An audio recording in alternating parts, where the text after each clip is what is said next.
Hey everyone, this is Dan with the Spiritual Underground Podcast coming to you from the 2021 Sober Dudes Deer Hunt down at the Fargo Hunt Club. We're missing one guy. He went home early, but he told a story, and we're going to try to put it together here and see if we can what happened to him this morning when he went out hunting. And part of the reason that he's not here right now is part of this story. So, dude's name is Bruce. And he took off this morning, and I was dragging behind because I was wanting to make sure the building is locked down and ready to go, so that when everybody goes, when people come back, it'll be still warm in here and the generator's still running and everything. And he must have come back in the cabin for getting shit like 5 times, and then finally he left. I'll have to go in a row. Bruce usually running late because he's got to make 5 trips to the outhouse. But today he was just forgetting all his stuff. I think he left his gun here once. Oh, man, that Bruce, I tell you what, boy. I'm not sure I'm inviting him next year. Man, you know what? He drank up all my bangs, and he borrowed a bunch of my stuff, and then he disappeared. Mm-hmm. Yeah, so he stopped by my truck and got my gun and didn't tell me about it. So I'll go out there to get my gun, and it is missing. So I didn't even get to hunt. Can't believe he took your gun. That is completely outrageous, man, because when I got up this morning to go out the door and put my boots on, they were gone, and I was like, where the hell's my boots go, bro? I know I brought them. Went out and looked in your truck for them, and no boots. So every time I bring a guy, I tell them they don't have to buy anything, because if they will let me know, I can pretty much completely outfit a new hunter with boots, coveralls, a gun. You don't have to have anything. And it was the first time he wanted to try hunting. He never had, didn't grow up in a family like I did and learned to hunt when he was a kid. So he wanted to try it. Well, he said he walked out the driveway. And he took a left towards the number 1 field. It was still dark when he left, and he was walking down the what we call the what do we call that? The lower road. Man, I just blanked out on that. The lower road towards the number 1 field. I was watching him go for a little bit, but he disappeared pretty quick because he didn't have any orange on. I guess he thought he didn't need to bring that either. He forgot his orange. I seen him walking down there. He had 3 different kinds of camo on, number 1, and then I saw him go over the hill, and I heard his gun go off 4 or 5 times. Like he was shooting at something on the run. I don't know what he was shooting at. I think it was a squirrel. I don't know if he was deer hunting, squirrel hunting. I don't know what he was doing. He was just shooting at anything that would friggin' move. And it wasn't even daylight yet. It was actually me, because I was on my way out there just to pray and meditate because I didn't have no fucking gun. So I was going to go out there and just sit in the woods and chill, and he thought I was a fucking deer. I can't believe it. That's crazy. I thought he was shooting at me for a minute. I was in the tree stand not too far from him. I got in the self-climber and got up a tree a couple 100 yards away, and as I was going up the tree, once I got up to the top to where I was at, I had my bag tied onto the rope, and I was pulling it up, and the damn rope, the knot came out of the rope on my bag, and it fell on hard shots, and I was like, what the hell is this? What is going on? And I don't even know what happened, man. Absolutely crazy. Well, some dudes shoot at movement. There's people that die every year during turkey and deer season someplace in this country when somebody is shot at movement. He said after he had that problem, that when he finally got to where he was going to climb up into his tree stand, he forgot to tie the string onto his gun. And he said he had a little device thing. He was trying to drop it down there and hook it on the gun.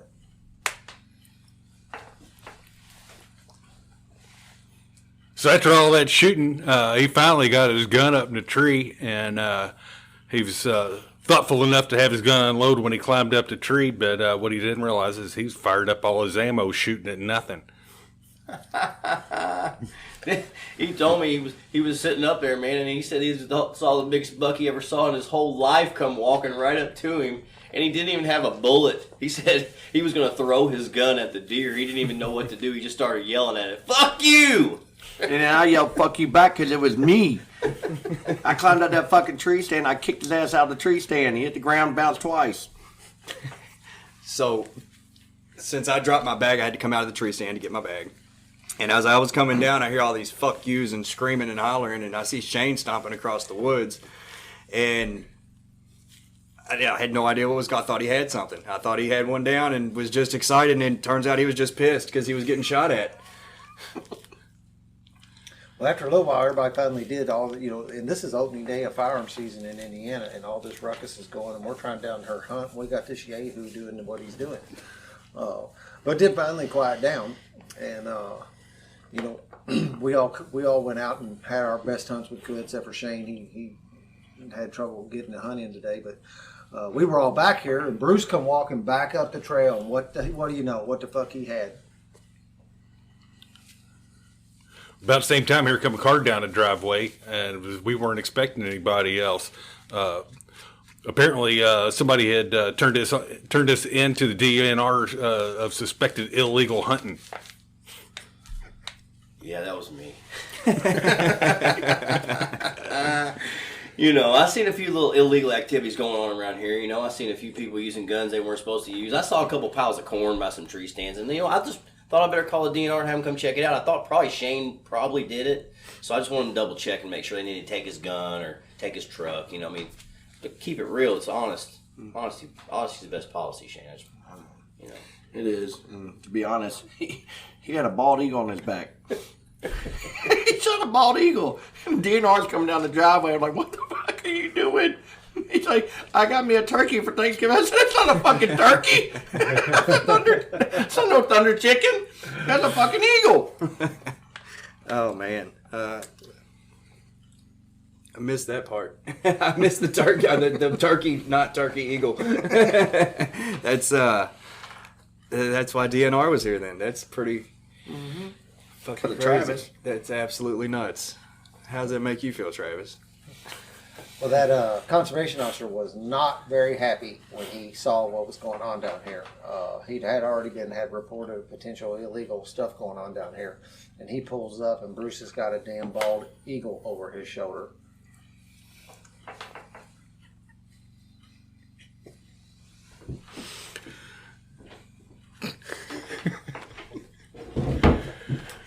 So did you hear what the conservation officer said?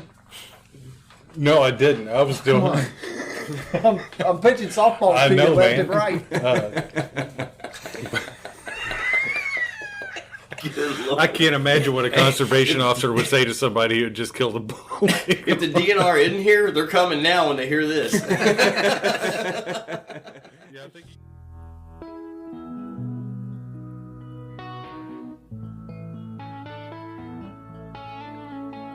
Hey everyone, this is Dan with the Spiritual Underground Podcast coming to you from the Fargo Hunt Club with the 2021 Sober Dudes Deer Hunt. Deer Camp, something like that. I think it's a deer hunt. I can't remember. SDDH. That's what it is. I can remember the acronym. Let me put in a couple commercials real quick. 12-Step Spiritual Recovery is a book by James Christopher Cone. It is the 12 Steps for Everyone. It's the great compendium, the magnum opus, the maximum prime version of the 12 Steps. It can be found on Amazon, and it comes in a couple different ways. You can get it on Kindle. You can get the full volume, or you can get a volume 1 and a volume 2. If you want to hear a few chapters of it, I have that here on the podcast in audio form. So if you can get a taste of it for hear my Southern Indiana hillbilly dialect, reading that book and get a little taste of it. Thanks to Darren Frank for allowing me to use his music on this podcast. That's what you hear coming in and going out most of the time. So now and again, I have guests, and Travis is here today. So who knows? He might even get that guitar out. We might use a little of it. So we changed it up this year a little bit. A couple things happened, this, and it reminded me that Shane reminded me, this is the 4th year we've been doing this.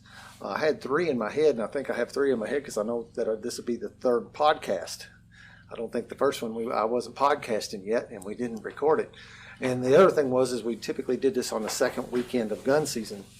It has pluses and minuses both directions on that, but just to speak completely freely, the reason that I've had it on the second weekend is because my brother Neil was still drinking at the time, and I would use the second weekend instead of hogging up the first weekend with sober dudes down here. Well, Neil's got a couple years of sobriety now, so he can join us. And we talked to him, and we moved it back, so we're on opening weekend this year. One of the downsides of opening weekend is that when we get here on Friday, the guys that come from Kentucky who have bought firearm licenses have to wait till Saturday to hunt. So I don't know. We can keep on adjusting this and figure out what works best for us over the years. But we're down here on opening weekend of the 2021 deer firearm season in Indiana. And I'll just let everybody go around and introduce themselves rather than me to say who they are. So go ahead. Shane Gibson, alcoholic addict. How's it going, man? It's going great. Warming up finally. It was cold out there today. I had to come in around 11. Yeah, you got the warming up blurry eyes. Yeah. I've been itching them too. I got some dust or something in them. And the dryness in here, I think, too, from the wood stove. Yeah. That's part of the reason to have that water going and stuff. I do think that makes a difference when you leave some water on there, but that wood stove dries the hell out of you. Right. And all the smoke that we let escape out Yeah. as well. Hey, my name's LJ, and I am definitely an alcoholic. We can move that for you if you need a little bit better. Want me to move this guy? No, it's good. I'll just scoot it closer to Shane. I'll sit on his lap if I on need over. to. Come on over. There's plenty of room. If any of that needs to be adjusted, man, and to make it better for you, just feel free to do that.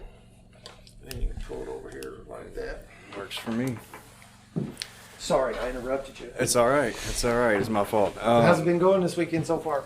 It's been great. Like you said, the Kentucky thing, being from Kentucky and coming down here at 8:30 yesterday morning, kind of drove me nuts. Sitting in the recliner, just staring out the picture window, dying to get in the woods. Dying to get in the woods. We come last year and we could hunt the minute Yeah. we got here, and that's the thing about coming on the second weekend. So,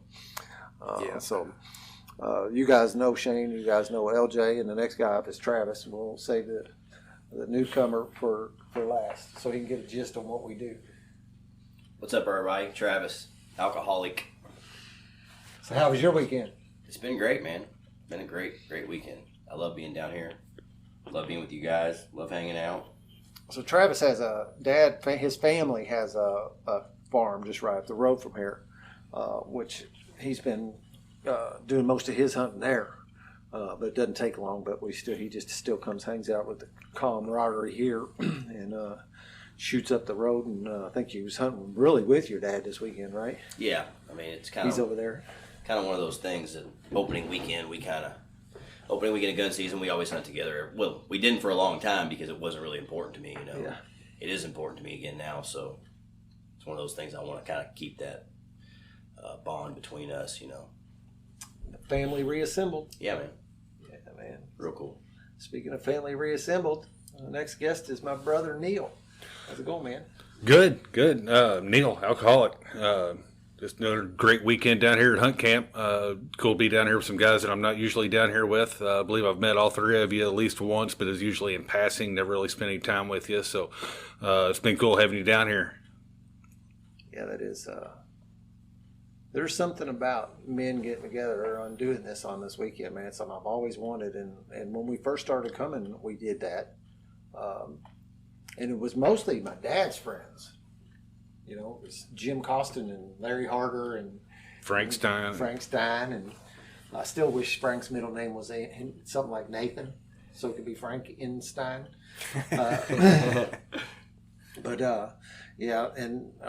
Over the years, Dad does say to me, you know, we had like some dry spells or whatever, or, you know, I don't really know.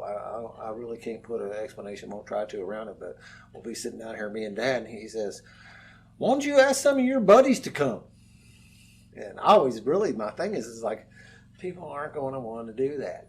But in truth of the matter is, part of it was because of the price of Kentucky tags. And a lot of my friends that would want to come are Kentucky residents, and for getting non-resident tags. And there also was a thing in my head that just told me that people wouldn't want to drive all the way down here just for that. The truth of the matter is, there's not too many people in our circles that hunt.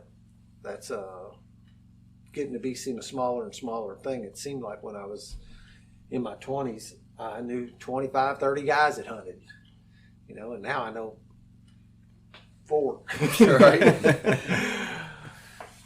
So, We just like to get together and talk a little bit about recovery and talk a little bit about what we've had this weekend. We would like to have like some meat on the meat pole, but that's what the proverbial. That's why they call it hunting. If it was just killing, then we'd call it killing.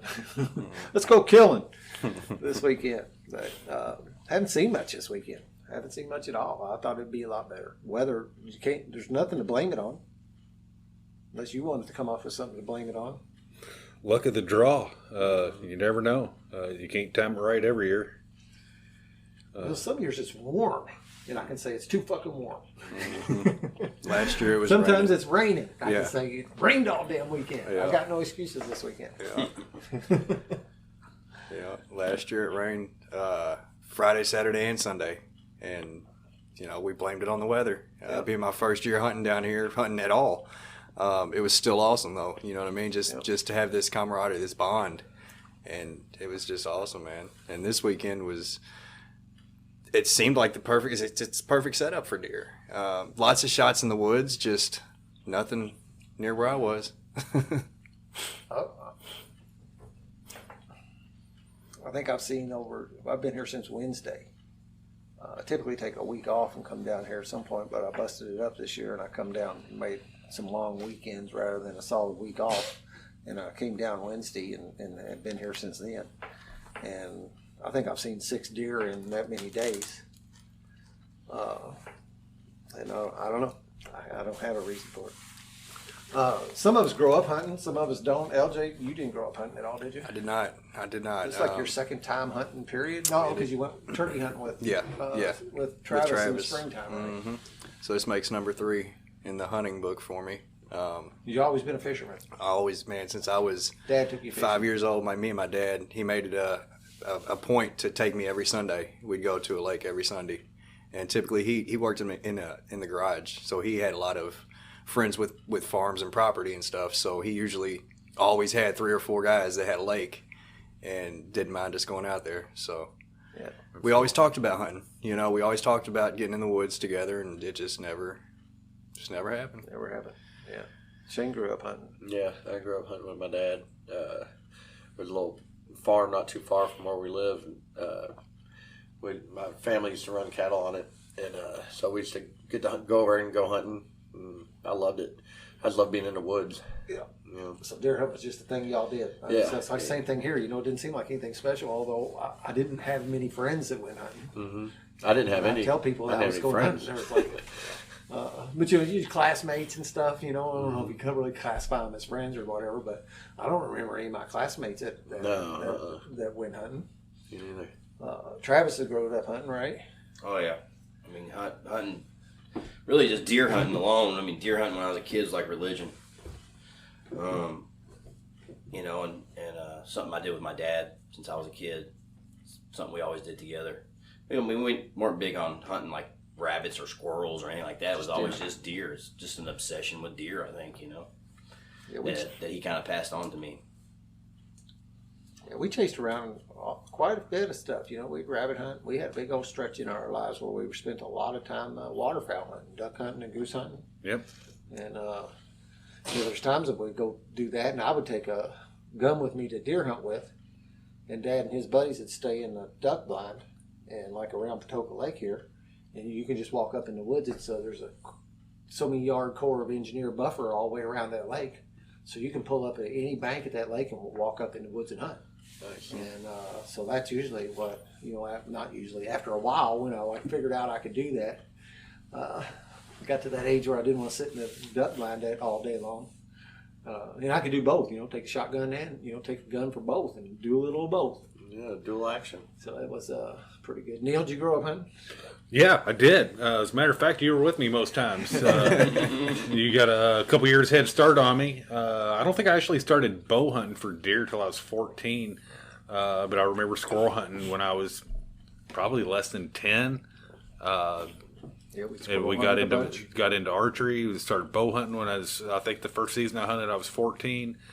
I don't think I started firearms hunting until I was 16 or 17. And it was the same deal. It was down here in Patoka, usually Thanksgiving weekend. Had choice, go to the duck blind or go into the woods. Missed one of the biggest bucks I've ever seen in my life down there. on one of those weekends. Shot and missed, nervous kid. But yeah, and then had a couple year break. Took off for military for a couple years. When I got back, I remember Friday after work at Fort Knox, it was hightail it to the cabin. And during deer season, people were, Reeves, where are you going on the weekends? I'm going hunting. See you later.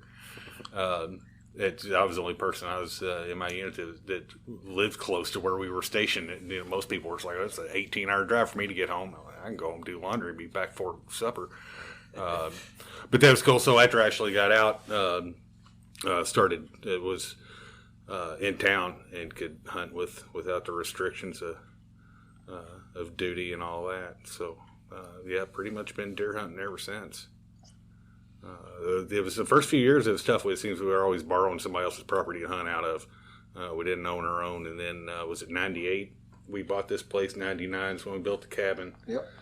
And so since then, didn't have to ask permission, just had to coordinate with the other members of the party, the ownership, which that was never difficult to do.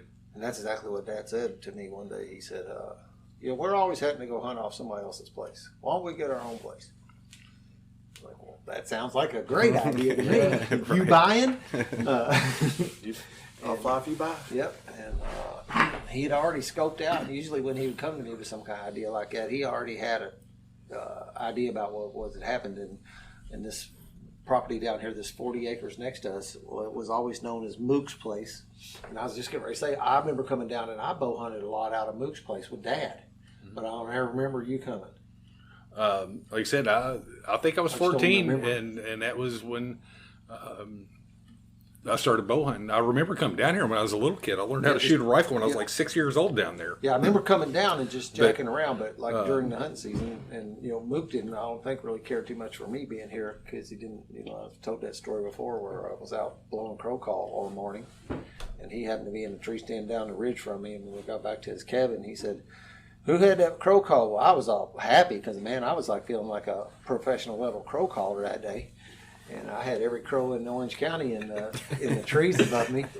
And my next door neighbor hunting down the ridge wasn't real happy about that. And he said, "Who's got the crow call?" And I was like, "Me!"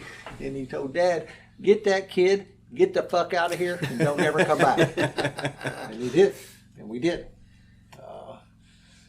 But we ended up that Dad found this 2.5 acres, and you can see it on that onX. How it's got that little piece hanging off the side there. On 2.5 acres, and bought this next to that.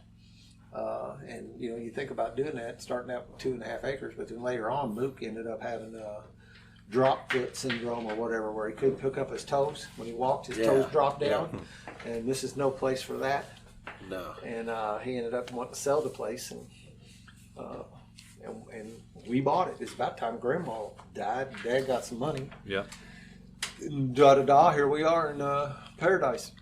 I'm glad to be able to share it with friends. Now it's turned into a whole thing, right? Me and Shane come down here turkey hunting. Maybe we need to do big. Maybe we need to expand the turkey hunting weekend. Yeah, sounds good to me. That would be nice. And then, of course, been having 4th of July party down here. That's been pretty popular. And of course, the men's retreats that I have every year too. So I never would have thought that that's what this place was going to turn into. And of course, I do all my fifth steps down here. Speaking of fifth steps, me and Travis has to get one scheduled up. We had to wait till after deer season a little bit. But we can do a fifth step tonight if you want. Whatever. You tell me.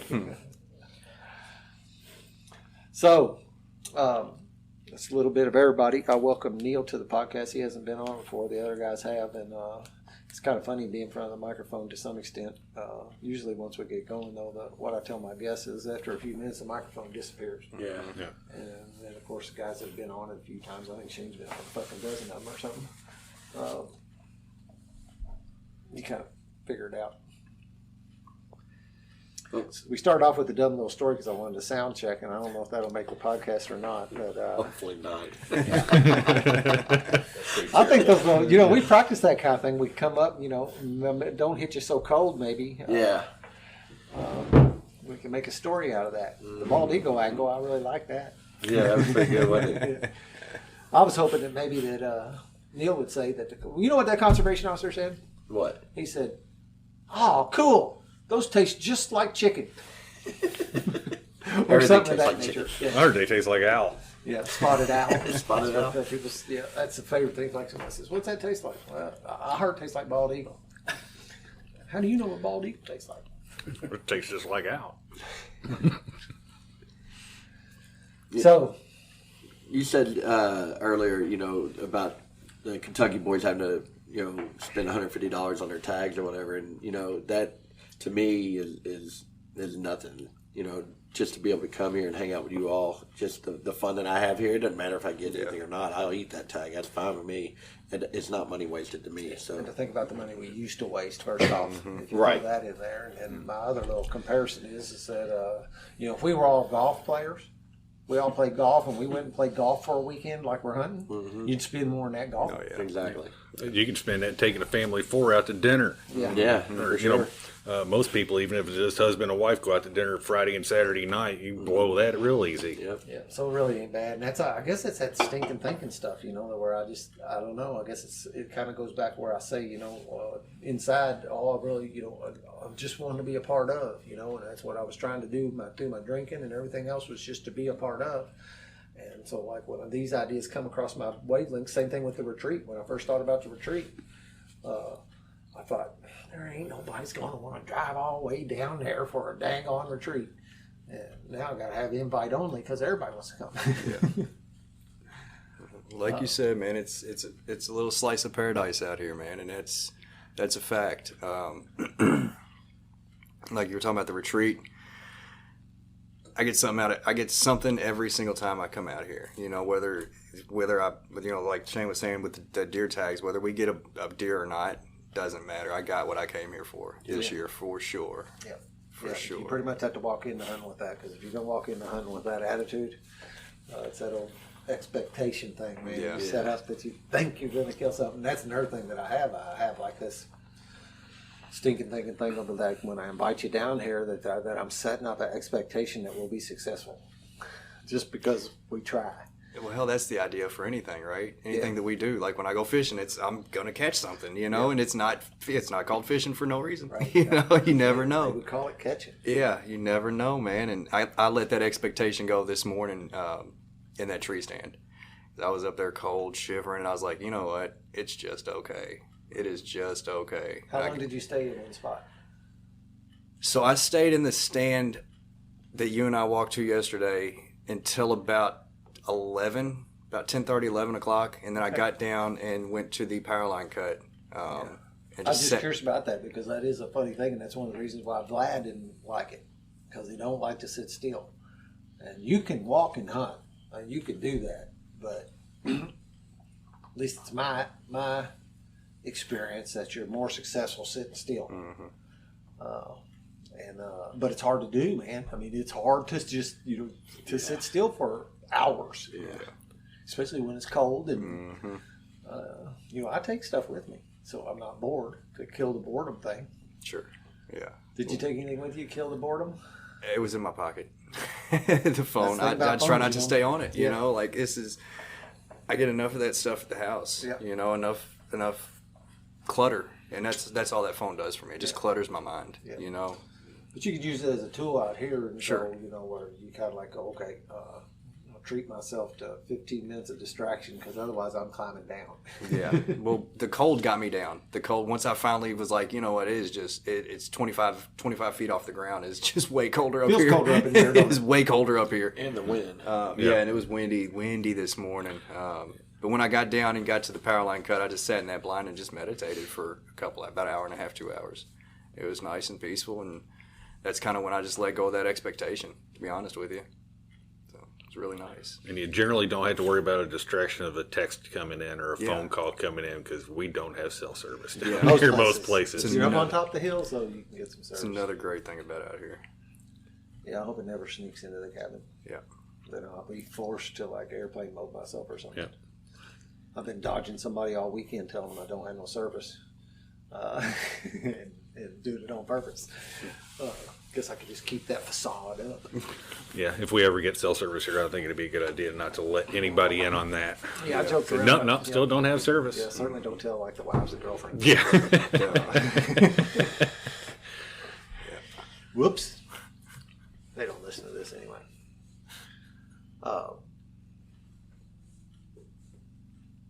Yeah, one of the things we did yesterday was Shane last year brought down some tree stands so that he had just sitting around taking up space at his house and wasn't doing anything with it. Well, I think a couple of climbing tree stands and a ladder stand, and I think before I went hunting Friday morning, and before I even got back, y'all had already drug it out, I think. Mm-hmm. And was looking at one of those climbing tree stands and was getting ready. So yesterday afternoon, LJ and I walked up to the west and picked a tree and got him set up so that way opening morning, all he had to do is go climb the tree, not drag that tree stand up there. They're handy, but they're a little unwieldy, and it's definitely tough to walk through the woods in the dark with a damn tree stand on your back. Yeah. It was tough getting up there without it on my back this morning. Was it? Oh, yeah. Did you have trouble climbing it? Yeah, well, yes and no. I passed it the first time and had to circle back. And OnX kept telling me, 8 yards away, and then it would flip to 25 yards away. Not that it's like, oh, shit. It's not going to take you to the base of the So, tree. yeah, and those little thumbtacks you put on the tree, thank God for them. Because I saw those two on that, and I was like, oh, okay, there it is. Cool. Hell yeah. Exactly why I did it. Hell yeah. Yeah, had you not put those on there, I probably would have still been up there walking in circles. But yeah, man, the tree stand's nice. It really is. It took a little bit of getting used to. Off being off the ground, you mean? Just Or getting used to using just the climber. Yeah, because the way you got to put your feet, your toes in the front tether, straps I guess. down Yeah, there yeah, where and you your put heels your in the back of hooks it, on your boots so and you you can pick just it up. kind of pull yourself up. Going up was no problem. It was coming down that I was having an issue with because I was trying to pull my. At first, I only had my toes in it. I didn't have my heels back there. So I was trying to pull my toes you up could tip it. and tip it all at the same time, and my brain wasn't computing. It just wasn't working. Because You practice with that a little while, man. And Yeah. you can get pretty slick on that. I made a trade with. I picked up a compound bow this year from Travis, and switched from. I've been shooting a traditional bow, a longbow, for 20 years, and I switched back, and me and Travis pulled some trades and I got his bow, and he got my old trusty handy dandy tree stand, and I can get up and down a tree with that tree stand nice because I used it so much, and you just get, ultimately what you really ought to do, and y'all did practice a little bit, but you got to really practice. Yeah, Right. One practice is not. I don't think if you do things once, I don't think you can actually even categorize that as practice. Just doing it as I know how to do it now. Test. Yeah. Test run. Yeah. Yeah, he went up a few times, not just once. Oh, yeah? Yeah. Unhitching it and hitching it to a tree and all that for the full process. Yeah, and I got to do that this afternoon by myself. You know what I mean? Yeah. So I had to find the tree and make sure it was on there the right way, make sure it gripped. Yeah. Because if you get up there and make sure that bottom doesn't fall out from under you, because if you go 25 feet and that bottom falls out, you're shimmying down a tree. Yeah. And that's not what I want to do. If you keep the pressure out towards the front of the stand, it can't fall off. The only time when you get in trouble is when you get the pressure back on the back, like when you're climbing and stuff. Sure. Yeah. I had something else I was thinking about when it comes to that climbing tree stand. But when we went up there to practice, and I said, go ahead and go up that tree, make sure, because one of the things you got to do is you got to tip them way up at the base, because when you get up the tree's smaller in diameter considerably, and you're aiming at getting it level when you get up there. And as he's doing it, it's something that you would never know because it was on the other side of the tree, but it had a big softball-sized knot sticking out the backside. And he was hooking on it, and I was like, you got a knot there, man. You're going to have to work on that for a minute. But if you don't have somebody grounding you down there, what the hell's going on? Yeah. Screw this thing. I'm coming down. Yeah. I can't do this. I'm done. A height limiter on it. I gave up on the I can't do this. I quit saying that, man.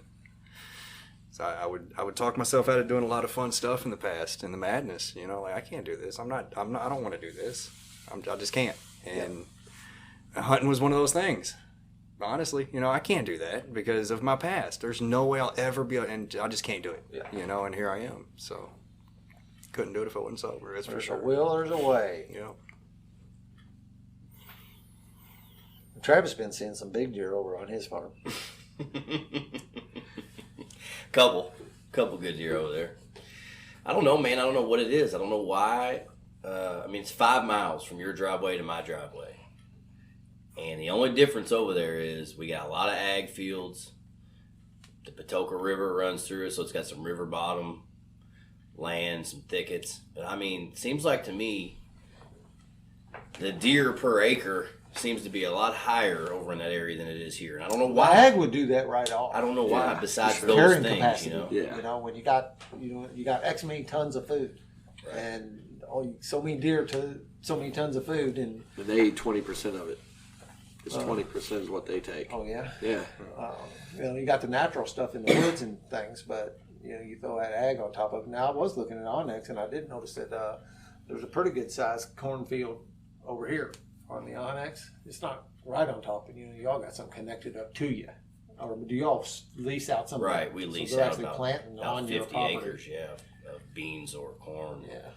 And I mean, I don't know why. I don't know. Besides that, I don't think there's any difference. I mean, same land, same. You know, the public land around here has a lot of pine thickets and stuff on it. You know, I guess that they planted in the national forest. We don't have any of that stuff over there. There's no pine trees at all. Is there any forest land attached to you at all? None. Just the private land? There used to be a private farm close to us. I'm not sure somebody gave the land to the state somehow. I'm not sure how that's working out, but since I've been a kid, man, I mean, it's just been mostly all private, surrounded by private land. And I had it in my head that there was some Hoosier National over there connected to you. I don't know why I had that in my head. I don't have any idea. there's a on the back side, on the west side of the property, there's a couple of like small ponds or lakes or something down there that somebody's donated to the state. And I don't know if they've made that part of the Hoosier National Forest or not. Maybe that's what I saw. It just Yeah. said state land or something, or said something. There was something that Yeah. clip that I saw. Some And it may end up getting absorbed by the Hoosier National Forest because I think it was just last year when they signed that land over. They do swaps all the time. Yeah. That 60 acres across here used to be private, and he traded it to Hoosier National to make that contiguous. Right. Traded it on one of them pieces they own that's out there, not connected with the rest of the forest. They'll pull a swap with you. Yeah. I don't know exactly how that goes down, but I know that has caused the forestry to continue to grow, which I'm glad about. And then as far as this piece of property across the street from us changing hands, if I'm gonna have a new owner, I'd rather be Hoosier National Forest than Tom. Bill's construction development area. I used to have nightmares waking up, coming down here and wake. I used to have a lot of nightmares. I used to have a lot of nightmares when I used a lot. It would always Yeah, be me like too. negative Nancy stuff, you know. Like I would dream that I pulled up in that cabin and fell down. I mean, like fell down. Did you built it? Yeah, probably. And I dreamed that when I got here, they were building a subdivision across the street. I've had that one. Not going to happen now. Yeah, that would suck. But Travis does, and there's some monster deer on your deer cameras. I mean, Yeah. some of those are world class monster type giant deer. Right. He'll be giving out his address. Yeah, Maybe he's just better putting the cameras out. that I've well got could a be. few on the wall at home that that are nice. Yeah, yeah, I've got 6 pretty big deer that I've killed all at that farm. All of them have been killed out there. So I'm not saying Good I'm spot. a better hunter than anybody else because that's not the case. But I think I got a little better place right now as far as quality of deer there, and I don't know why. Besides the agricultural aspect of it. Yep. And those big deer that I get pictures of, they seem to disappear real fast when hunting season starts. So, I mean, it's only 5 miles away. They could be coming through here. You know, I mean, it's not that far. yeah, they could be here. In a They hot got a 10-mile radius. They travel during the rut. Did you check the collars you put on them? They to find that won't out? go 11, All right. Not 11, just 10. not 9 either. Nope, 10. What about 12? 10's their max. Okay. That's all I know. Shut up. They will. I've heard that they'll travel that far regularly. Some of them they do. I listened to Meteor podcast and stuff not too long ago. They had a deer that went 150 something miles to learn where they collared him, and then they picked him back up on the radar again. There was a deer in Oldham County they called the Preacher, and every farm in Oldham County had a picture of it. And it was a huge 220 class non-typical. Nobody ever got it. That's a live picture. It's a real picture. Travis took the other day. It's a little one. Oh, I was looking at the foreground. Yeah, that one in the background. That is a monster. You look at the doe, the slick head. Yeah, that's a nice doe you got Yeah. there. Big old head on her. Yeah, that's a Damn good looking nice buck. deer. Yeah, for sure. When was that taken? A couple days ago. So Thursday. that's all mass. That's not velvet. Nope. No. Nice. Well, he could wander over here. Yep, he could. We've got does. That's the He one could be over LJ's here, gonna hop, shoot skip, and tomorrow. jump. Yeah, man. Yeah, man.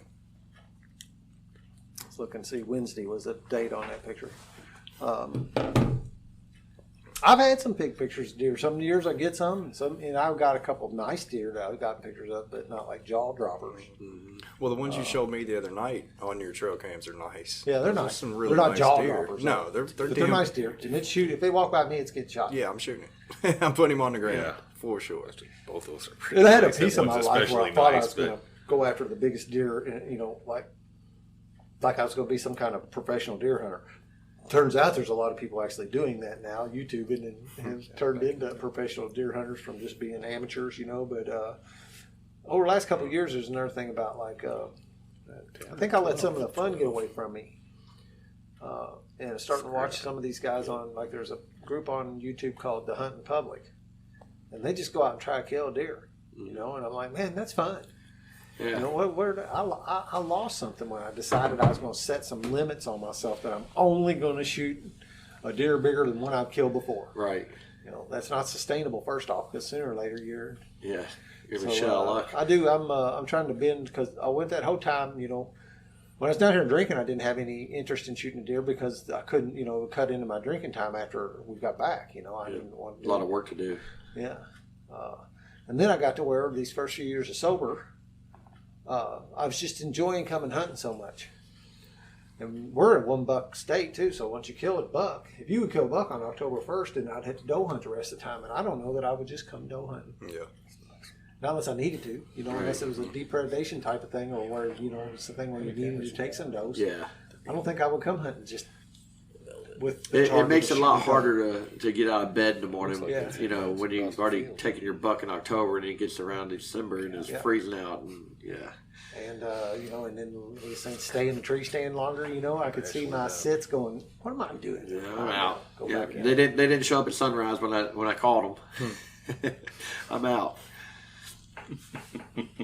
Yeah. We got looking at Bullwinkle over Showing here. some pictures of Travis's deer that he gets on those deer cameras. That's a Man, baby. Yeah. Super That wasn't world-class velvet. deer, Look man. at Those that. are- That wasn't velvet. Add another 20 inches on it for velvet. I've been hunting that deer for 2 years. So- I nicknamed him the Ghost of Tom Brady. I was Was he thinking gonna of get that. it after He's the greatest of all times, but I never see him. So His rack is so it's tall. Yeah, it's it's tall. high, Crazy. man. It's crazy. a weird angle tall. Yeah. I was going to ask It's you if you nickname nice. them deer over there really or not. I usually use I never NFL have. player quarterbacks. Do you? Yeah. I don't know. Which one's Brett Favre or? None yet. There's a little controversy going around the deer hunting circles about people who name deers and people who don't. It's a Ford Chevy kind of thing, But if you've got a group of guys and you're trying to communicate, Yeah. you got to name them. You do, yeah. Wait. The Big Ten. Oh yeah, So no, the not deer- that Big Ten. The other Big Yeah. Ten. Yeah. Yeah, we had See that? we did like a hunt management had a hunt management system in our farm, and we had pictures of deer, we named the deer, we aged the deer, told people not to shoot this one, just so we could identify it to better the herd, And I'm all for that too. If you have a way that you can actually do it. And that was like the first year I was here, that one little 8-point came through, That was a cool experience for me personally because all the times before hunting was always like, I have to get something. I have to get something to take back to the cabin and say, I got one, And that time and spending the money on the tag being over in Indiana, at that time I was like, man, I spent a lot of money on a tag and I'm not going to fill it. I'm like, so what? It's all good. Just let it walk. It'll be better next year. And I actually think that one I saw this morning might have been him. Oh, yeah. You know what I mean? Yeah. I was thinking about that while I was up in the stand. I was like, it might have been him because he's a little bigger and yeah. Well, there's definitely some, and I'm all about, kill a big deer, kill a medium deer. I won't kill a big one. Yeah. But I have let some of the fun of the hunt get out of me and, with me when I shot it. and have lost something. Yeah. I joke around that I just pretend to hunt, but I'm reevaluating where that's at, and because it is fun, and we come here to be successful, and I don't have to kill something in order to have a successful hunt, but that's what we're aiming at, and I have been, last year I shot one last year and I tried to, and then there was a couple years ago I shot one and I actually that one, the deer brought my longbow bounced off his shoulder blade. Wow. The arrow did. It hit him in the shoulder blade and like he shot a concrete block. Get his armor on. Yeah. And so I know it didn't hurt that one. I mean, it hurt him. I'm sure he said, "Oh, goddamn, that hurt." But The fuck was that? but it wasn't a mortal wounding. But I'm relatively sure the one I shot last year went someplace and died, and I didn't find him, and that bothers the crap out of me. But that's also part of hunting too. It is part of I haven't lost very many deer, and I haven't killed one since 2000. But the thing about it is, we always put in a valiant effort in trying to find these deer. Because I've had it happen to me several times, and it's just not meant for us to get that deer seriously. Because I've went miles looking for deer before and get down to nothing, no more blood. After a really good solid blood trail, like they should be dead with as much blood as they lost, and then get down to tracks and just rustled leaves and just to nothing, and you're like, what else can I do? Yep. I did my part. Yep. That does. He didn't do his. Definitely happens, and for when at times when everything, all the signs point to a dead deer, but that goes to show you, they're Wasn't tough, his too. day. Yeah. A lot of people believe that when you shoot a deer, you kill it. Mm-hmm. I mean, a lot of times you shoot them with a gun, they don't drop. Mm-hmm. I mean, they run off on a gunshot. I've shot deer in the heart, and like after I gut them, and look at it, there's like no heart left. Total heart shot, and they'll still run like 300 yards. They're like, how can they do that? If I got shot in the heart, I'm not running. I'm not going anywhere. I'm just going to fall. Yeah. The primal survival instinct. Yeah. And sometimes They you don't know drop they're them, dead. though. Yeah. Sometimes boom, flop, bang, flop. Is that what they say?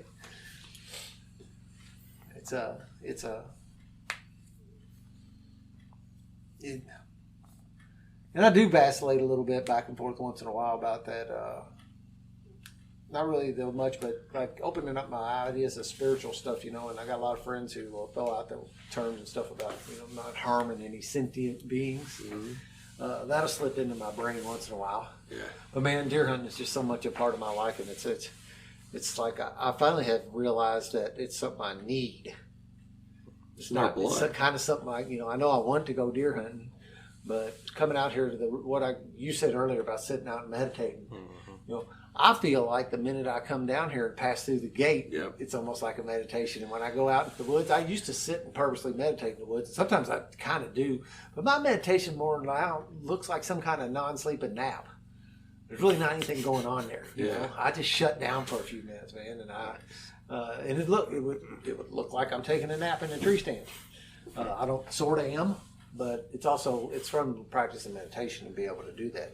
Shut down for a minute. It's another way to reboot. Because reboot, and then because you get a little tired, and the sun comes up and you start getting the yawns in the tree stand, and you can recharge your batteries real quick by a quick nap. I found I could sleep in that saddle pretty well, and I didn't know. It seems kind of funny how you could do that, but I can actually get pretty darn comfortable in that saddle and take a little nap. I couldn't imagine. Not that thing. I wouldn't feel comfortable. Well, I mean, practice. Yeah, I can get myself wedged in it, kind of where I'm wedged, and it's got two ropes that come up like this, and I put cross my arms on the rope and just sit there. Nice. It's a funny way to hunt. That saddle is. a tree stand before I wore a safety harness. That was a bad idea. Yeah, I used to nod off in tree stands without safety harnesses. Come on, Bruce. Yeah. Come on, man. It wasn't a nap. It was just too many drugs.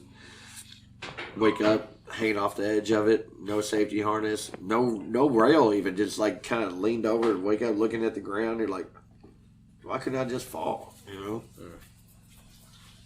I was thinking about when I did start wearing harnesses. I always thought about, well, how can I fall this tree stand to make this thing wrap around my neck enough to make it look like an accident? Stupid shit like that. I'm glad I don't think like that no more. Yeah. We could. I've thought about coming down and we can make an excuse to get together for squirrel season. We can. Hey, let's do it. Seriously. Y'all were I joking would love around to. about the crow hunting. August. We actually did some crow hunting down here on purpose. We take those decoys out there, try to call crows in. I never did kill one. We couldn't get. They don't ever. It's kind of like the rest of this little thing, you know. Like I have seen so many turkeys the last few days. Yeah, 30. Deer hunting, right. I see turkeys. And when I'm turkey hunting, I see deer. And when I'm crow hunting, I see deer. And deer hunting, I see crow. When we pulled down in here yesterday, we saw a big group of turkeys It was like on the driveway. 25, 30 of Yeah, them. Easy. a big group of them. It's probably the same group that flew up next to Neil tonight. Dude, it was like a half hour, it seemed like, that they were flying up to the roost. That I could hear. Yeah. Well, they knew season closed on October 30th, so they know they're safe now. Yeah. They dodged me all October. First weekend of November, walked right underneath of me. Yeah. When you said something, I don't know if I. The turkeys up by the end of the road. Holly was with me over the summer, and she come down here, and she said, I was up there using the phone, man, and there was turkeys just right beside me, and they were just like right there. And I was like, really? You know, that is super cool. That's unusual. They usually don't stick around, you know. And she pulled out her phone and she showed them to me as the neighbor's guineas. You know what? Honey, those aren't turkeys. I I didn't know. I never understood why they stopped turkey season during November. You think that would be the month that people want to get a turkey for Thanksgiving? You know what I mean? Yeah, it does. And they It'd crash Butterball sales. Oh, yeah, it's economic. It's economic. boom, mind blown. Yeah, everybody go back to killing their own turkeys. Right? Because it's easy. They can't have that. Yeah, I don't know what the. I think I saw justification for that someplace, and I don't know what it was. It's another expanding thing, and there is certainly plenty of turkeys down here. Yeah. Yeah, archery for turkey opens back up 1st of December. Does it? Yeah, it runs till I can never the keep end that of straight in my archery head. season for deer. Yeah. They probably take it off the plate because of deer season. For They, firearms. they don't want turkey hunters out there in the woods with the deer hunters and shooting at movement and shit like that. Probably. And it could be some rule stuff too, because if you come down here, you know, technically, if you're out there with a gun, you got to have certain gun to hunt deer. You know, it's got to be this or that, and none of that includes shotgun shells. Right. You know, so Yeah. then you got Somebody see a big buck come through and they shoot it with some bird shot. Yeah, it might just be to keep the confusion and the legalities and all that, just keep it separate, so that there's not any wiggle room in there. Because I mean, I would want to. If Yeah. I went out, I probably would hunt with a shotgun, a deer hunt with a shotgun, so I could have shotgun shells in my pocket too in case a turkey walked up. That's what I like about bow season in Kentucky is you can hunt turkey or deer all the whole hunting season with a bow. You know, Indiana's what. October, And now December. in December, when the bow season comes back in. Yeah. Although it crosses over muzzleloading season. What does it? Well, muzzleloading season opens up weekend after Thanksgiving, I think. Gets you into December. Yeah, hunting rules are a pain in the ass. Yeah, man. I was getting ready to say, I wonder why they couldn't have like a 20-mile radius on either side of the river or state. You know what I'm saying? If you live that close to the next state. Yeah, reciprocity. Yeah, to where it's not that much more for out of state. You know what I mean? Yeah. Yeah. I think Like they they get do. a lot more hunters. Yeah. Like they do with in-state tuition on colleges. Yeah. Oh, you live in the metro area, even though it's a different state. Exactly. We'll let you come here for the same price. Yeah. Yeah, yeah. Indiana had a survey last year, DNR survey, and they were asking all these questions, and they were asking like outrageous questions, and like, would you pay this much to do this, much to do this? I was putting no on every single one of them because every single one of them were outrageous. I'm like, no, I would stop hunting in Indiana. When I would. Right. I'll start poaching in Indiana. Not really, but you know. Yeah. You Yep, and Kentucky's got a better deal for us coming that direction than Indiana does. Indiana's kind of one of the worst states in a sense, as far as these eastern states, anyway, as far as what they charge you to hunt out of state. Yeah. It's not like going out west and going. They don't want them fucking foreigners in Indiana. You know, that's a big thing in some of them states out west. You know, there's a big controversy about the fact that they sell more out of state tags than they do residents, and something has to do with some pricing and that kind of stuff. And people are like, man, residents ought to be getting first dibs, but the money comes in on the non-residents, and that's why they're doing it. Revenue, and The hunting, I guess I should be a little bit careful. I don't know this to be the fact, but I'm pretty sure I'm right, like usual.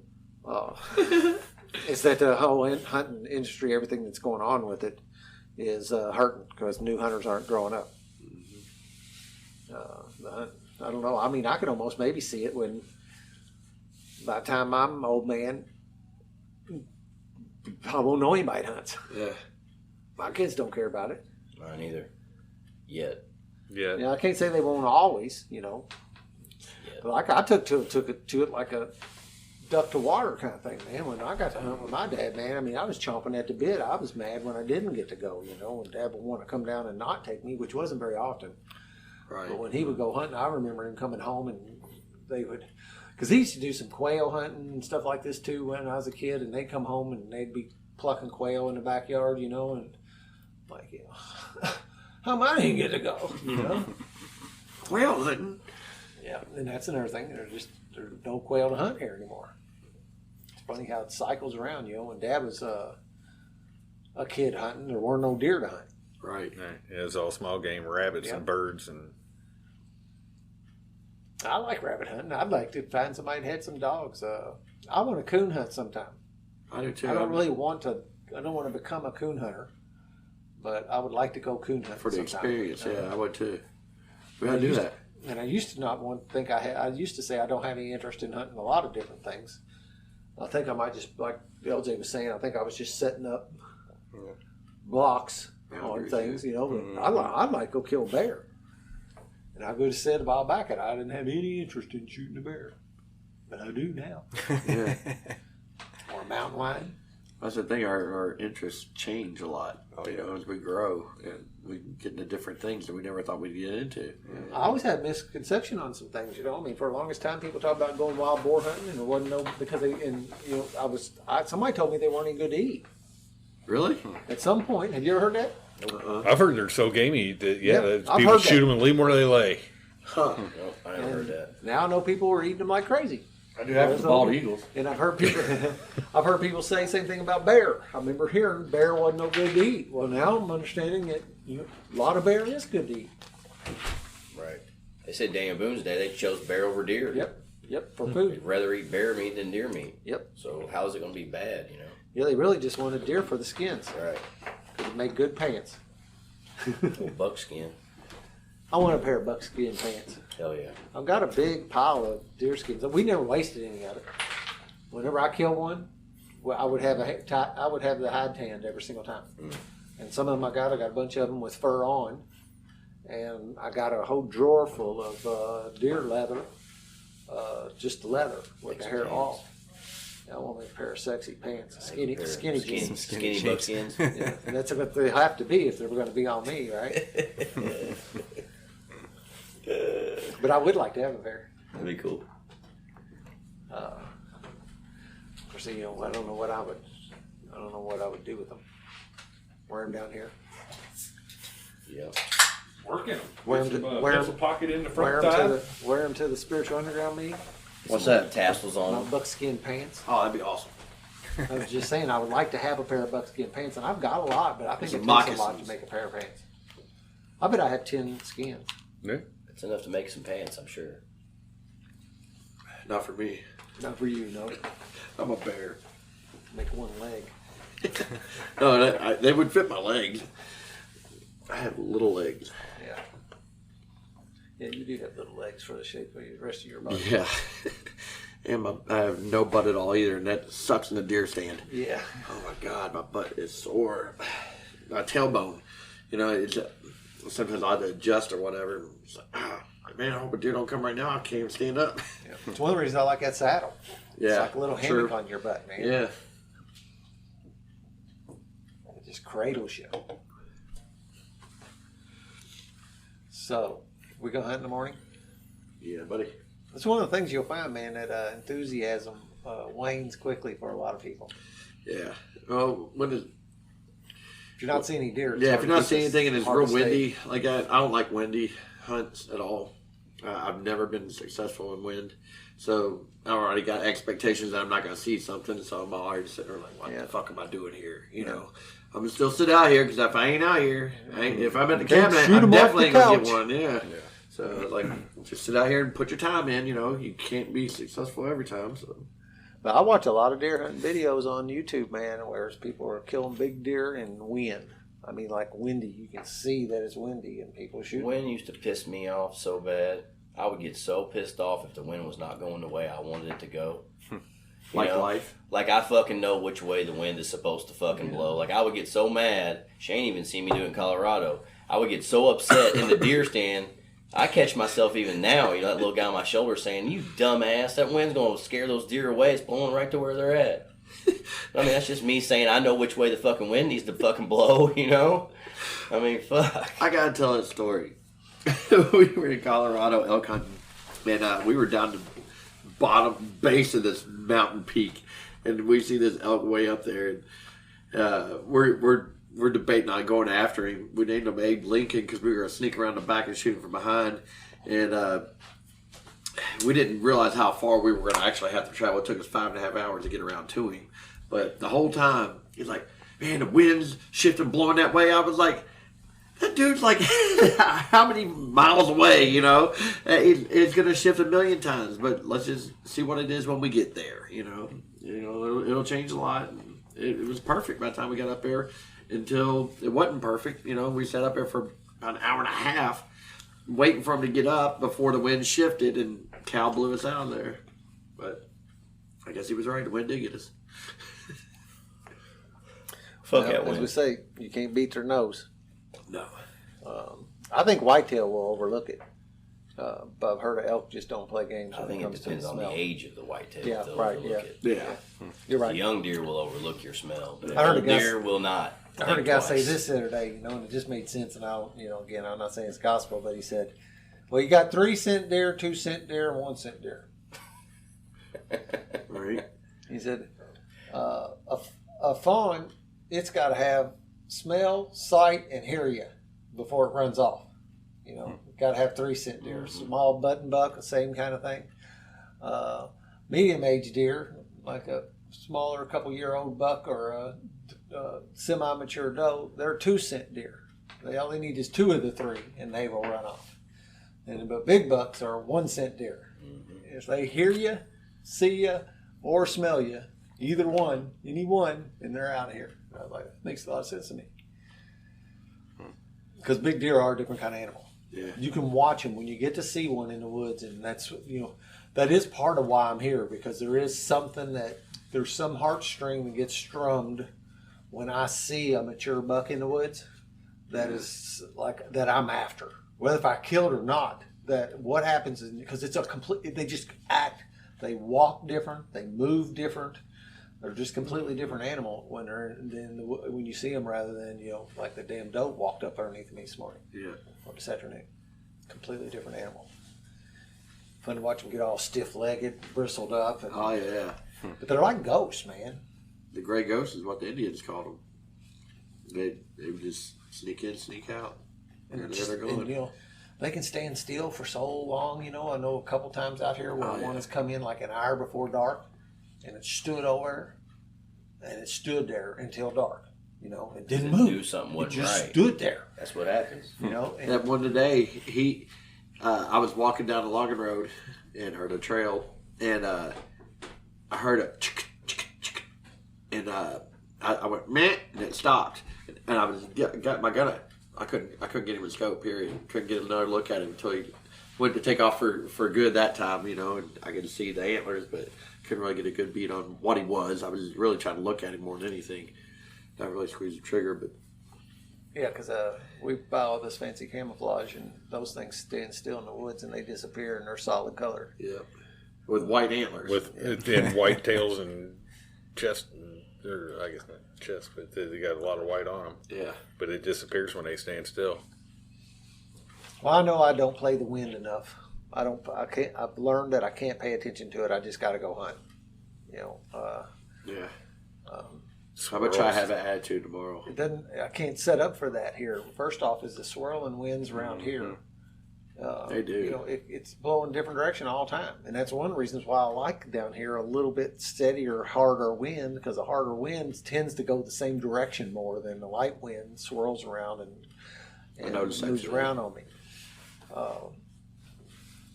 But I think it comes down to partly it's just that I just never have cared enough to worry about it. I want to sit in the woods and don't make any difference. Right. Get blown at, get seen, get smelled. I'd rather be out because there's a guy that says there's the other guy I watch on YouTube and he says that old wives' tale you can't kill them from the couch. He said bullshit. He said because you will be better off sitting on your couch on a day the wind ain't right for your spot than you would be out there. So stay on your couch that day. Spend time with your family. Go shopping. We'll do whatever you need to do. Do something else. Go fishing. That's another thing. A lot of bad deer hunting days are good fishing days. Yeah, true. We complain about the warm. Mm-hmm. Warm fall day is a great day to be fishing. I thought about bringing my pole. Go to the pond. Yep. Take my gun and my fishing pole. We always have fishing poles here, so you can always do that on a short. Might be a little short on lures, but we used to have a lot of tackle down here, but it's kind of walked off or something. A couple hanging up there. Yeah, repelling and a rattle trap or something hanging there.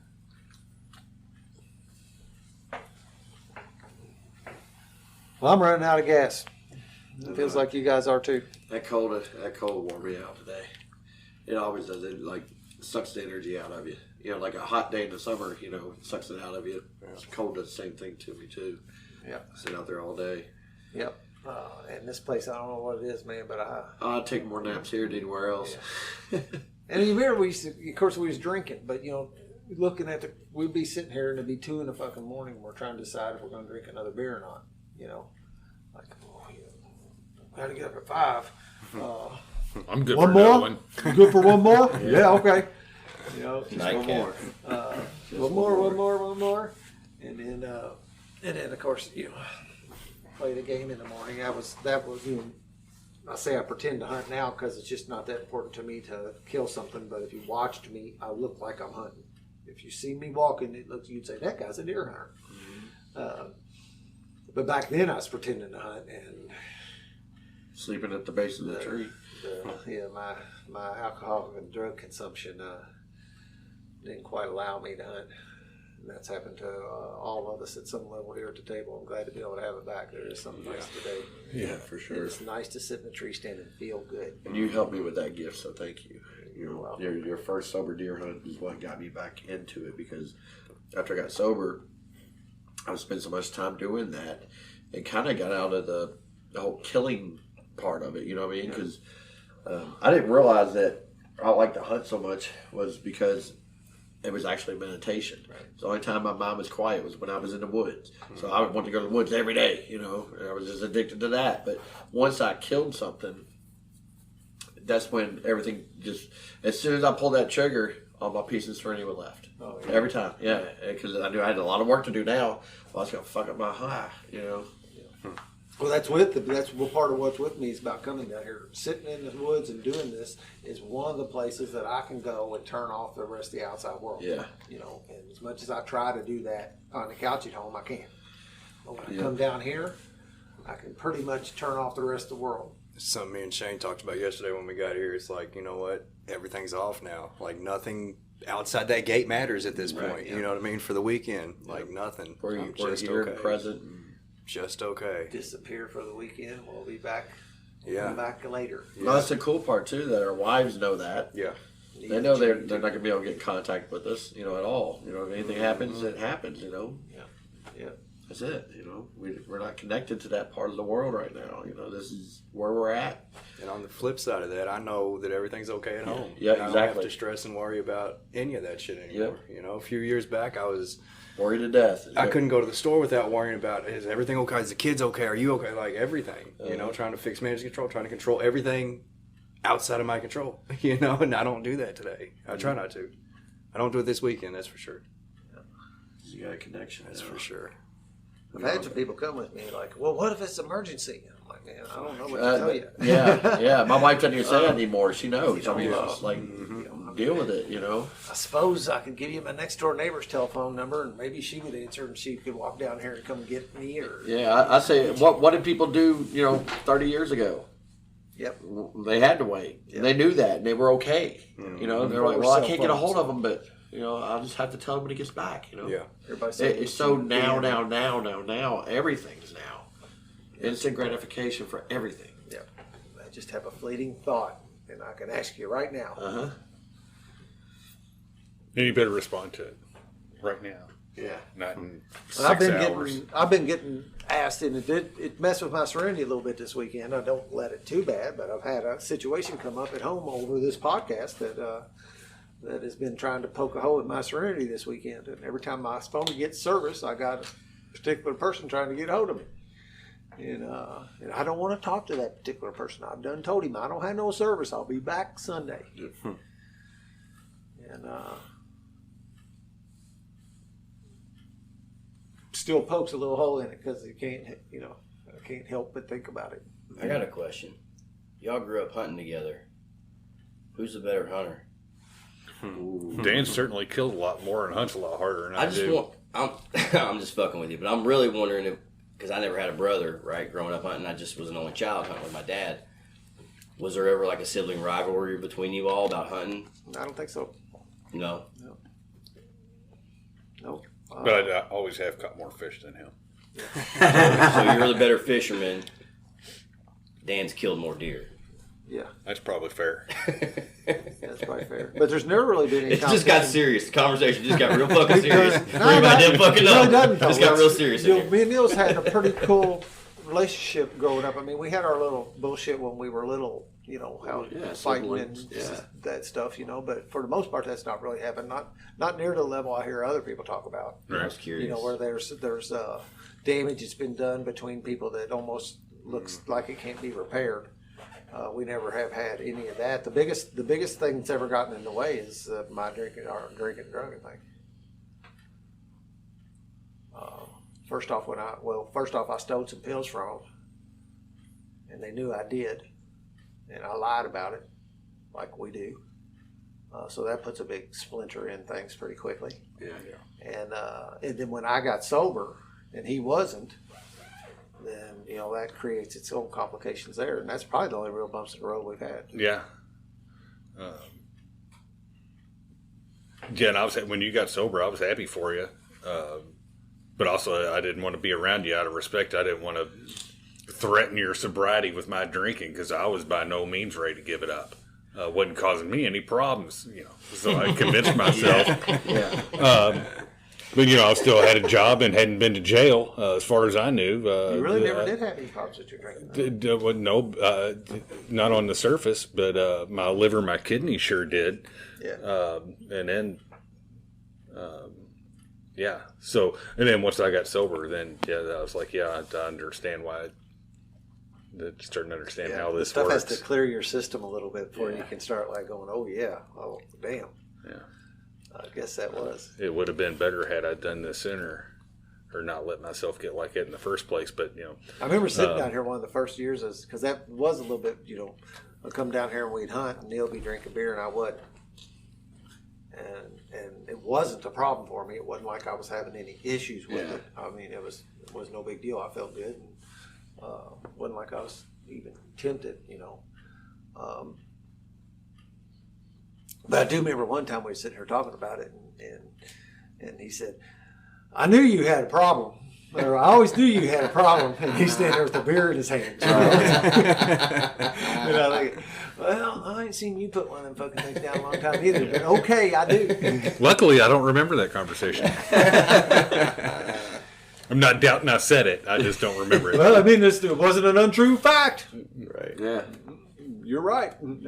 We knew you had a problem, and I did have one. No shit. It's just funny to hear that because I watched you drink as much beer as I ever drank. I mean, it wasn't like you were a light drinker, Right. except for the brand of the beer, Right. Miller light drinker. But and it hit me enough that I remembered it. Yeah. It's cool to see you guys sober and being here and hunting. And Yeah, I'm glad see, it's, you know, Hell yeah. families reunited and fucking shit repaired. And I mean, it's just cool to see, man. You know, that's why I asked. I wasn't trying to be a dick. I know you're not.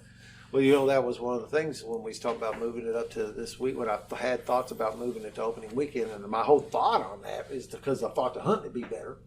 That didn't work out yet. Yeah. We got another day still. Yeah. And I think generally you could say the hunting is going to be better on opening weekend than it is on the second 100%. weekend. Once the guns go off and that kind of stuff, things do change. Although I really think that the shot count to me, as far as I'm concerned, was still light. Yeah, it was. And that makes you feel a little bit better because if there's a lot of shooting every place else and you're not shooting, it's like, why? It's like, hold on a minute. What I do? It's going to be light everywhere. But I didn't know if Neil would go for it. Well, technically we're 50-50 owners on the joint. So if I'm going to move my sober dude's deer hunt to opening weekend of firearm season, obviously you got to run it by him. And then now that he's not drinking, do you want to come? And I didn't know if he'd want to come. He may, and also don't. He might be like, I don't know if I can hang Which around actually, you threw that invitation out before when I was still drinking, with the caveat that I couldn't drink if I wanted to come. Yeah, I probably Which did. I totally probably made sense. And I was like, no, I don't want to go hang out with a bunch of sober dudes. I want to drink. I want to go to the drunk dudes. I don't want to drink in the outhouse. I kind of knew that'd be a safe throw Keep too. it in my Yeah. car. Yeah. Yeah. It was. And I is. invited you. You didn't come. I did want to say too, Neil, it is awesome that you are here this weekend with us and to get to know you better because I have met you quite a few times but never really got to hang out and talk with you, and it's been really nice getting to know you this weekend, and I want to personally invite you back next year to your own place. Thanks, man. I appreciate, man, I must have really made an impression. Hell yeah. It is fun though, man, to do these dudes things, man. And hell's kind of dreamy to me in a way, is to have super good friends come and spend a weekend together. We have deer hunting. We got an excuse in the background, and we all know that's not what it's all about. It's more about spending time with each other and jaw jacking, screwing around. And it is. It is. It's more like dreams come true kind of thing. And I watched my dad do that. Those dudes when I was a little kid would come over to Lee's, sit up there in that chalet, and listen to these guys do what we're doing without podcast microphones, but sit there and shoot the shit, tell story, I used to lay up there and listen to them tell lies. Yeah. But there was something attractive too about that. There was something to watch these men sit down there and joke around and have a great time and doing all that backslapping and all that. And at the time, they were about the same age as what we are now. Yeah. And then when somebody does kill something, you get that big, Oh, yeah.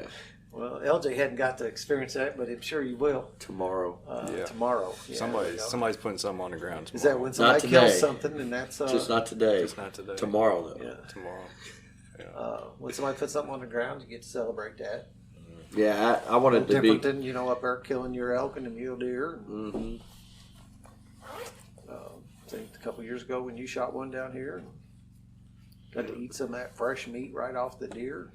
Yeah, those moments you don't forget. Like I can relive almost every one of my hunts. I've harvested something or whatever, and who was there, what it was like, everything. I just remember it all like it was yesterday. Yeah, you don't forget a deer. You don't forget a successful deer hunt, or that kind of thing. Yeah, I mean, you remember more than you remember on stuff you really want to remember. Right. Yep, you do. You remember a lot of details because you're truly in meditation mode. You're in that moment, experiencing that moment and enjoying it so much. Focused on what you're doing there. Yeah. Well, I'm glad Neil came too. I've had a good time. I'm glad that you get stupid stuff. I don't know if you're gonna like it. Maybe you won't like these guys. I didn't think that'd be the case, but you never know, and vice versa. But shoot, I think we've had a great time. Yeah, I definitely have. For sure. Eat good. Too good. Yeah. Gotta eat good while we're down there. I know. That's part of it. Made a lot of elk. Next year we're just gonna have hot dogs. Unless somebody kills something tomorrow Beanie morning. weenies. Canned spam. I like all those things. They're not my favorite, but I like them. I'll eat them. Yeah. I've ate my fair share in these places. That's right. For sure. I'm pretty light on the food on a normal weekend down here. That's why I like doing what we did this weekend. Yeah. Cool. Any closing thoughts? You want to go around the table real quick? Sure. You want to go first, LJ? Sure. Why not? First off, I want to second what Travis said, man, about seeing families reunited, man. Like that does something to my heart, man. Just seeing you guys together, seeing mothers with their children. I mean, just all those things. Just seeing you guys together here, hunting together. It warms my heart, man. It's really, really awesome. I'm super glad that you came. Really glad I got to know you a little bit and talk to you a little bit. And it's congratulations on your sobriety too, man. For sure. That's awesome. Dan, thank you so much again for inviting me back, man. You're welcome, brother. As soon as I got that text, I was at work, dude, and my little kid inside was like, yay! Just jumping for joy, man. I couldn't wait to get off of work and start the process to get ready to come down here, man. Well, that's part of the fun for me is to see how excited you get for coming. Because it's old hat for me. I get excited about it. I know what you mean. Yeah. And I'm excited like when October 1 comes around. That's the kind of excitement I am because I haven't got to hunt for 10 months, and it's back again. But that feeds me to watch you be excited about coming. I get that completely because when I take, like, for example, when I take Ross fishing, yeah, he gets that same excitement. And for me, it's like, I just want to see you catch a bigger fish than me, and to see his excitement, it does something for me, so. And I can honestly say that, man, I would love to see any one of y'all kill a big deer. Yeah. And I'd be more excited about any one of y'all killing a big deer than I would be of making me kill one. Sure. I bet everybody else feels the same way. Or any deer for that matter being successful. Yeah. Whatever that turns out to be. That big deer, that'd be great. That'd be awesome. Any deer, no doubt. But yeah, I'd be happy for you no matter what you kill. But I know that in the back of most of our heads, it's a big deer. Oh yeah. I've already plotted him. He's already on my wall. I already got a spot cleared. I already got a spot cleared. The old lady's pissed about it, but She's already pissed. She's already pissed. I told her the other night. I said, "Look, he's going right there. Ain't no put no damn deer on my wall." Yes, I am. Gotta do like my house. Gotta have a whole separate room for it. Yeah. Well, then we gotta get rid of a kid then. I got a whole separate place. My wife said you can have those on the wall, but you're gonna have them in your own fucking room where you put those at. Yeah. All right. Okay. yeah, any deer I mount's going here. It's not welcome in my home. I have them back in my house now. Oh yeah. Fucking tough, man. Oh, yeah. My house is obviously a bachelor house. You walk in there, it takes about 3.2 seconds to tell no woman lives there. So, my concluder would be the excitement coming up to this weekend was that LJ, was so excited about coming out to deer hunt this year and just all the things stalking him at the Cabela's. Yeah.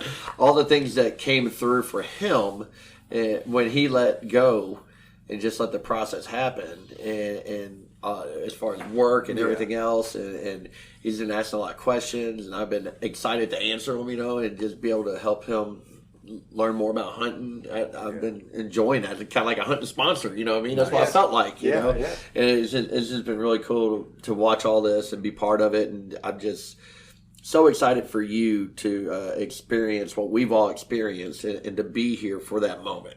Yeah. Today I was hunting I wanted to stay kind of close to you, because as soon as your gun went off, I was running to you. Like, seriously, I was going to be running to you, man. And just to be there to experience it with you, man, because it's going to happen and it's going to be awesome. And I just can't wait. Dan, thanks again for inviting us, man. I greatly appreciate it. I know you hadn't said anything about the deer hunt yet because you were kind of waiting, but I kind of said, hey, I ain't trying to invite myself, but we're going to do this deer hunt again this year, But, I know people got to schedule it.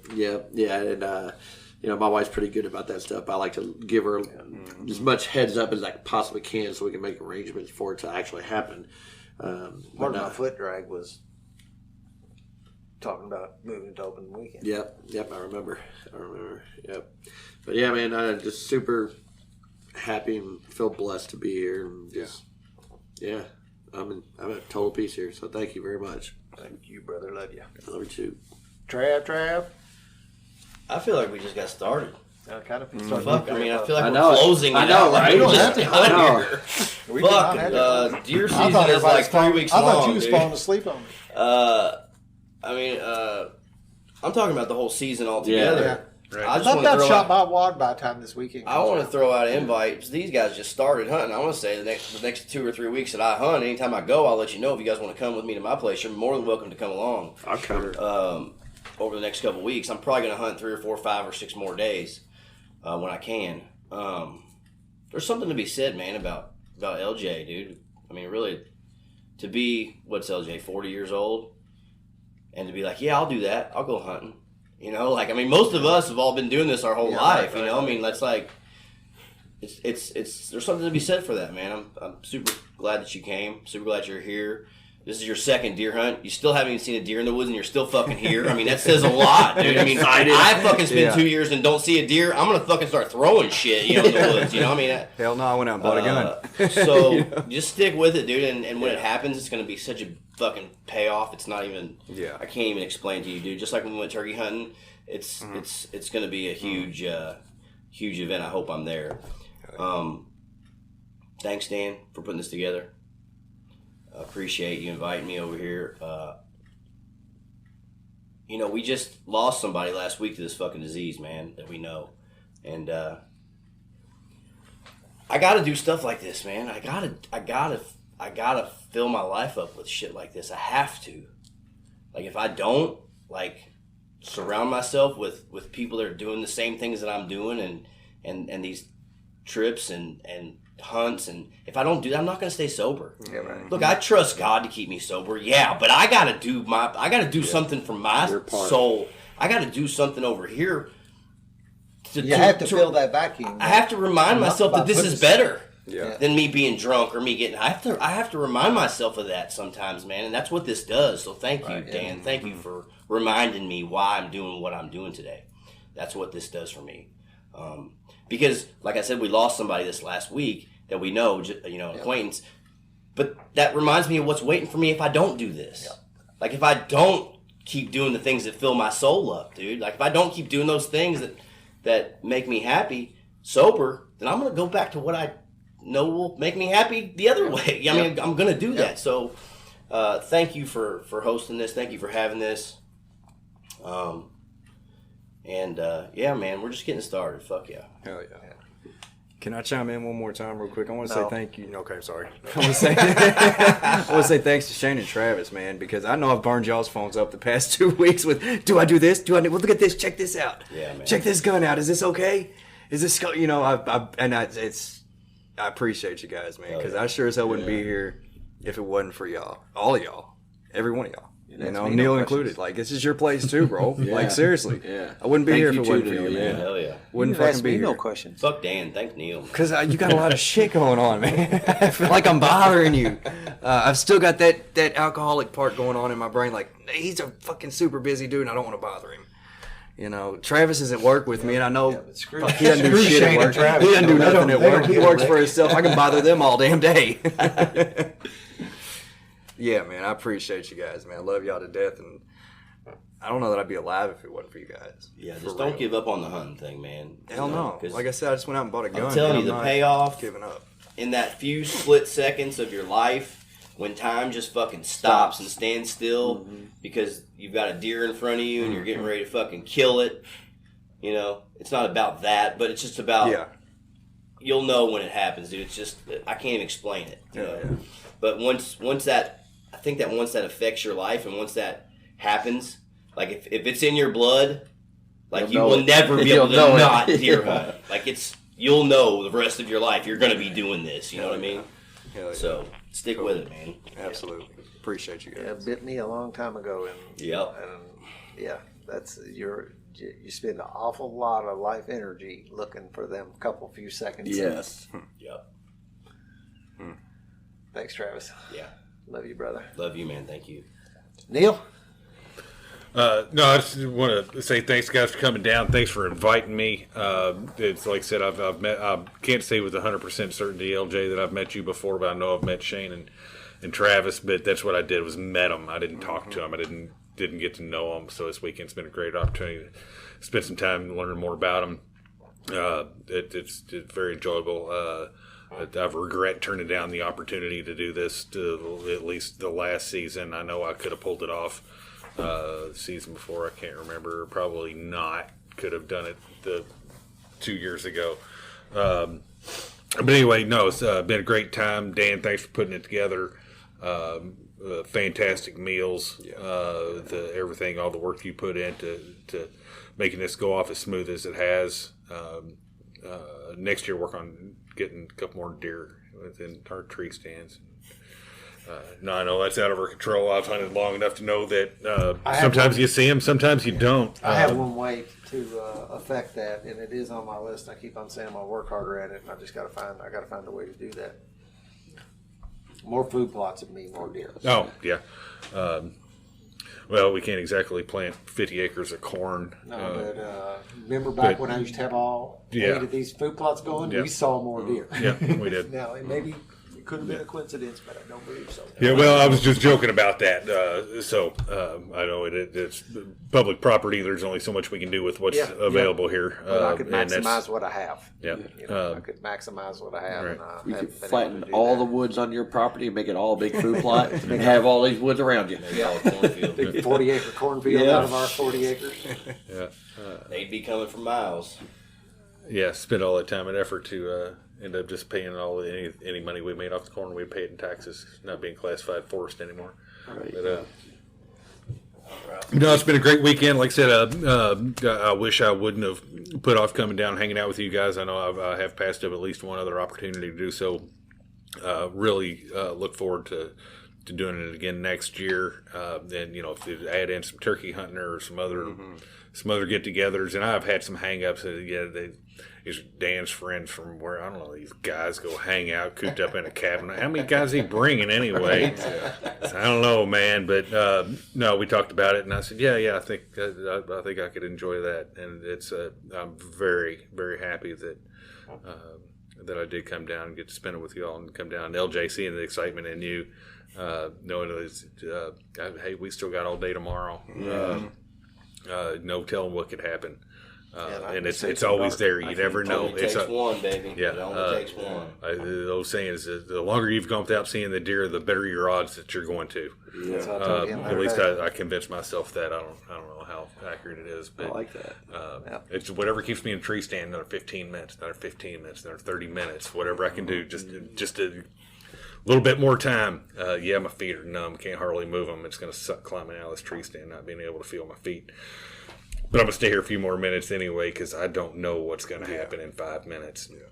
But the excitement is that first time around. It's awesome. But yeah, that's all I got. Cool. Thank you. Love you, brother. Thanks for inviting me in on your first podcast. I should Your say first podcast. Yeah, my first podcast. I've actually not only have I never participated in one, I can't say that I've ever even listened to a whole one. I've listened to piecemeal a couple minutes here and there. So, Podcast is your or mine? yours. Yeah. He listens to all the other ones, just like yours. Yeah. No, I'm not a big podcast guy. I don't listen to them. I probably should. But anyway, it's been interesting being a part of this one. So thanks for that.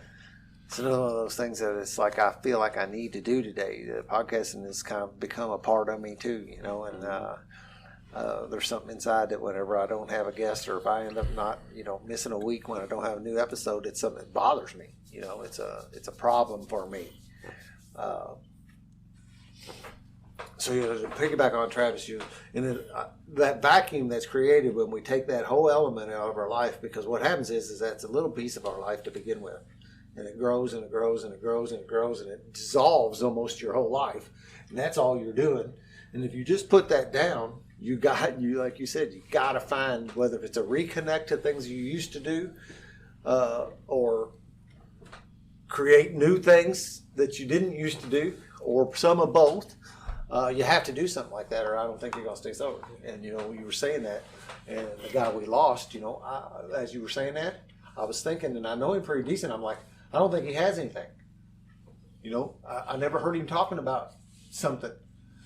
that he did, and if he's a Facebook friend of mine and stuff like that, so you would see if he had something he liked to do. That's the one place you'd see him posting, and it's interesting that you look in the big book and it says some things about Fred and Jim and these people about why they drank or why they died, and it'll say stuff like they didn't enlarge their spiritual life, or they wouldn't accept a spiritual answer, or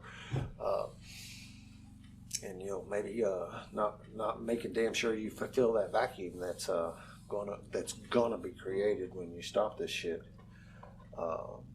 Luckily we had some stuff. As far as I'm concerned, what I'm glad I didn't. Well, the podcast is something I developed new, but most of it was actually going back to things that did bring me joy when I was younger. That alcohol and drugs dissolved, Consumed. Yep. And things like LJ, when I walked up, we would put that tree stand up there, and I hesitate because I know a lot about deer hunting, but I also go, my head is full of information I've heard, So we're walking up there, I'm saying, well, see, kind of the thing is, and here's what we're trying to do, and here's, we don't want to spread our scent too much around up in here, we want to get up in here, get our thing in here, and get the hell back out, but when you leave tomorrow, go out a different way than we came in. Today we're going to go the same way because we're going to keep our scent down on this one path today.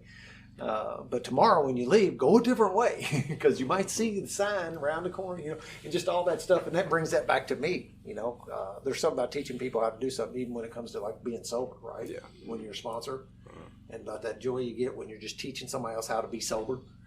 Can I say something about that? Yesterday when you came back in, you're like, hey, I think the less people probably better to go. Me and him had already said that in here, and I was also thinking, I think it would be better for you two to go, just you two, so you two can have like a little bonding moment and going out there too. You know what I mean? Because we've all been teaching them things, and then you taught them. Yep.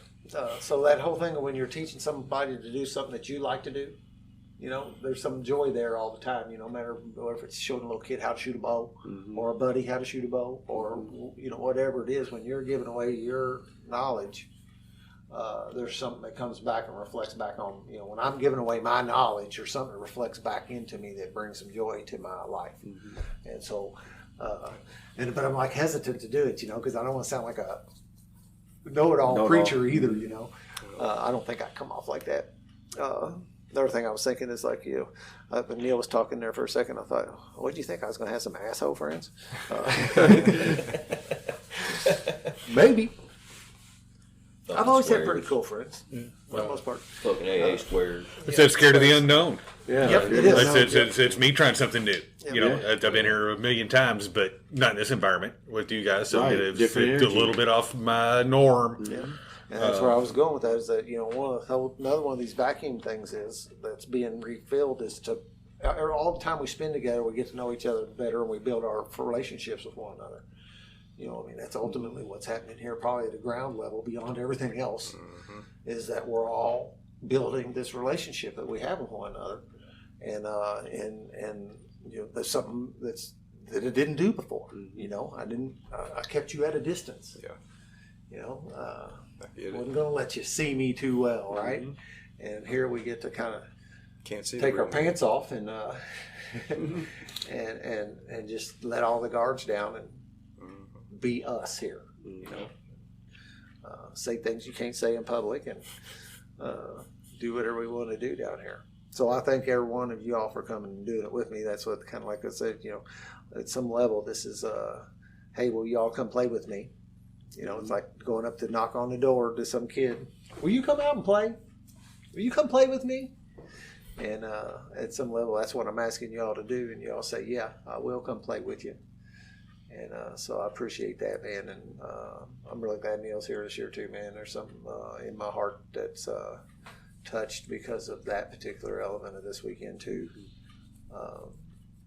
Because we had such a good time, so much of our life and everything, and that got damaged for a while. And I'm hoping that we're rebuilding that. I told somebody some while ago that I miss my little brother. And so just a lot of cool stuff going on. We just need to get some deer killed, I think. sighted anyway. Yeah. Cool. Well, I always end this thing with 2 things, and I'll keep on doing it. When something works, now it's going to be 3 things. When something's working, keep doing it. When it ain't working, stop. And that's why I keep doing this, because this keeps working. If you're not having a blast in your sobriety, it's your own damn fault. Because we're having a blast down here this weekend. I've learned to have fun again. And thank you all out there for allowing these 5 men, these 4 men and I, to participate in our recoveries in this manner tonight. Peace out.